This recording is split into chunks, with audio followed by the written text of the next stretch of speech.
कुरुक्षेत्र में बदमाशों के हौसले बुलंद। जननायक जनता पार्टी जिला उपाध्यक्ष कुलदीप पुनिया पर जानलेवा हमला, गोली चलाई।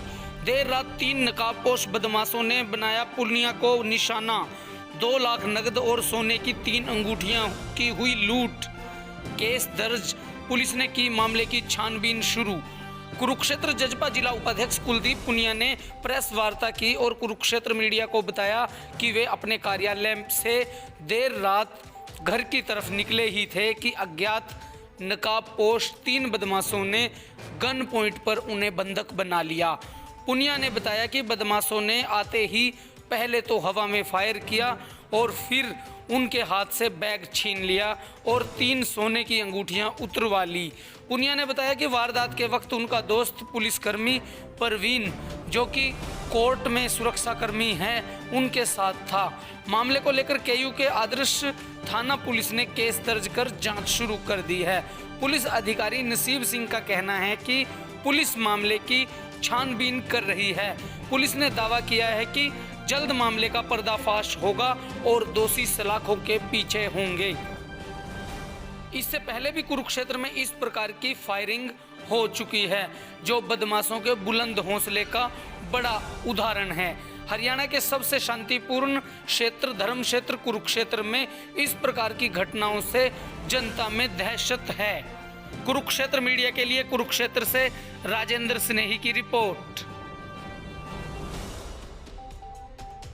सांझे नगर में एक स्नैचिंग हो गई है। जैसे हम वहाँ पे पहुँचे तो पूछताछ करी, उसके बाद हमने उसी दिन इंस्टेंटली मुकदमा दर्ज कर दिया था। और मुकदमा दर्ज होने के बाद से ये कि दोनों टीमें और हम उस पर लगे हुए हैं। जो टेक्निकल एविडेंसेज है, सारे CCTV कैमरा और कॉल डिटेल्स वगैरह, उनका एनालिसिस करते हैं और जल्दी आपको मुलजमों को जैसे अरेस्ट करेंगे। रात को 10 साढ़े 10 का टाइम हो गया था, 11:15 का तो टाइम था। तो मैं मेरे दोस्त आया हुआ था प्रवीण कुमार, यहाँ अपने कोर्ट सिक्योरिटी में लगी हुई है वो। तो जैसे हम बातचीत कर रहे थे अपने, कोई बातचीत हमारी पारिवारिक बातचीत चल रही, मेरे पारिवारिक रिलेशन है इनके साथ। तो जैसे ही हम बाहर घूम रहे थे मेरे दफ्तर के आगे, तो 3 नकाबपोश लड़के इस साइड से आए, ये टावर वाली साइड से। टावर वाली साइड से आने के बाद जैसे वो लड़का उतरा, अपना 2 लड़के उतरे बाइक से आते, उन्होंने फायर करा। बंदूक ली हुई थी उन्होंने छोटी, और एक बड़ी बंदूक दूसरा लड़का पकड़े हुए था। फायर करते ही मेरे अंदर एकदम हड़बड़ाहट आ गई कि एकदम क्या हो गया ये। तो उसके बाद क्या हुआ, मैंने 2 लाख रुपए, 1,70,000 रुपये ICICI बैंक से निकाले थे 8 सवा 8 बजे करीब। तो निकालने के बाद मैं सीधा ऑफिस पे जाके बैठ गया था। तो मेरे हाथ में बैग था काले रंग का पकड़ा हुआ मैंने।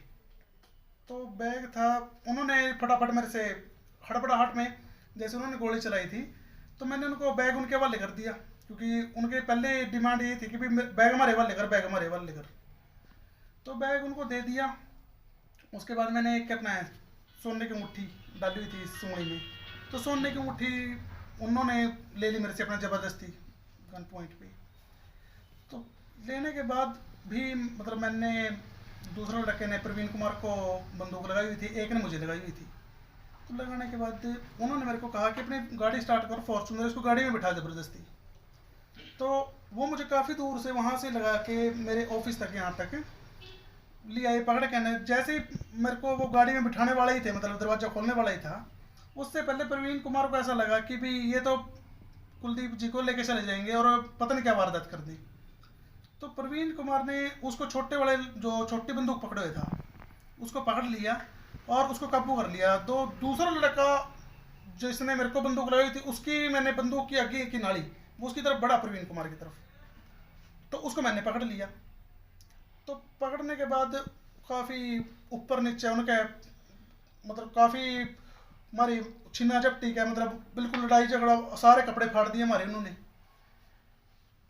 तो अगर माने तो अपने जैसे लड़के वो काफ़ी यंग थे, जवान थे, मैं ज़्यादा देर मतलब उनको पकड़ नहीं पाया कस की, क्योंकि मेरी इस वाली जो ये बाजू है, ये पहले मेरे को पैरालाइज का मतलब ऐसा अटैक आ पड़ चुका है, मेरी बाजू पूर्णतः काम नहीं करती वाली। और प्रवीण कुमार भी अभी मतलब उनके आगे मारा है, कोई चल नहीं पाई। वो लड़के प्रोफेशनल थे और उन्होंने बस कहाँ के लड़के थे, क्या अंदेशा है आपको? लड़के कहाँ के थे मतलब ऐसे ही, मतलब हमारे साथ उनकी लोकल लैंग्वेज नहीं मिलान खाती। तो और वे बस लूट के इरादे से? लूट के इरादे से बस हमने जैसे प्रवीण कुमार ने और मैंने दोनों ने मिलके उसकी बंदूकें छीन ली। हम्म, बंदूक के छीनने के बाद जैसे ही वो अपने फिर भी उनकी मतलब तसल्ली नहीं हुई, जब वो मेरे को उन्होंने जो तीसरा लड़का था वो बाइक स्टार्ट करे खड़ा था पहले तैयारी से, वो अपना फटाफट जाके उन्हें मोटर जब दोनों देखा भी यहाँ पे मंडी लगी हुई थी, कभी बंदे 4-5 इकट्ठे होंगे दिखे, उधर से आ भी रहे थे बंदे, तो बंदे आ रहे थे तो उन्होंने अपना मोटरसाइकिल बैठे मार को साइड में छूट गई मार पे से और फटाफट फुर्तीले से लड़के अपना बाइक पे बैठे उधर को फरार होकर चले। बैग वापस कर दिया? नहीं, बैग तीसरे लड़के के पास था। बैग जो था क्योंकि हमारे तीसरे लड़के के साथ कोई, क्योंकि वो बाइक स्टार्ट करे हुए था, बैग मतलब सारा सामान लेके उन्होंने जो बाइक चला रहा था उसको सौंप दिया था। बैग उसके पास था और फिर बस इधर को मुड़ के आगे को चले गए। बाकी पैसे कितने लूट हुए, कितने रुपए? पैसे 2 लाख रुपए ले गए हैं वो। ठीक है, किसी पे शक है आपको जो पुलिस को आपने शिकायत दी है? नहीं, हमारी किसी से ऐसी कोई रंजिश नहीं। क्या आपकी जान को खतरा है? भविष्य में भी इस प्रकार की घटना घट सकती है? बिल्कुल, देखिए जो उनका इरादा था, इरादे में वो कामयाब नहीं रहे। उनको धमकी कितनी दी फायर गई की आपने? उन्होंने? फायर उन्होंने जैसे मतलब बाइक रोकी, बाइक रोकते ही उन्होंने एक फायर किया। तो आसमान की तरफ था, आपकी तरफ था? नहीं, उन्होंने ऊपर को करके बंदूक हाथ में पिस्टल पकड़ी हुई थी, उन्होंने उससे फायर किया ऊपर की तरफ। तो वैसे जैसे आप जजपा के उपाध्यक्ष हो, तो क्या जी। पार्टी के वरिष्ठ नेताओं को, मान लो उप मुख्यमंत्री दुष्यंत चौटाला है, इनको इस बारे में कोई जानकारी दी गई है? जी बिल्कुल, या सत्ता में है जैसे पार्टी, नहीं जो बिल्कुल, सत्ता के पक्ष में हो आप और पार्टी के एक वरिष्ठ उपाध्यक्ष के साथ ऐसा काम हो रहा है, तो पार्टी की क्या प्रतिक्रिया है? देखिए पार्टी बिल्कुल मेरे साथ है और एसपी साहब अभी उनका अभी नए एसपी लगी हैं और मैं खुद मिल के आया था, उन्होंने पूर्णतः मुझे आश्वासन दिया है कि जल्द से जल्द उनकी गिरफ्तारी कर ली जाएगी। हम कानूनी प्रक्रिया से संतुष्ट हैं? हाँ, कानूनी प्रक्रिया से बिल्कुल संतुष्ट है।